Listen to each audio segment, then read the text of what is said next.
So when you add an asset into Storyline, you will just have the asset which you could move around to any location you wanted. So for example, I can move it down to about halfway into the screen. The next thing I would need to do is I'd need to add an animation. So across the ribbon at the very top under animation, and next to the animation painter, you have a star that says none.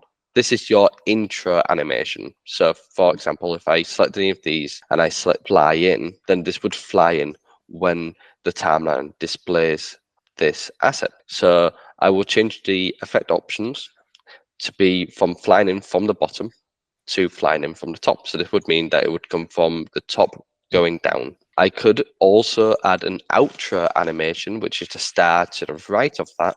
And that would mean that, again, if I use the fly out animation and I did a fly out of to the top, it would mean that this would initially fly in from the top. And then once the timeline has played the assets time allocated, it would then fly up and out of view.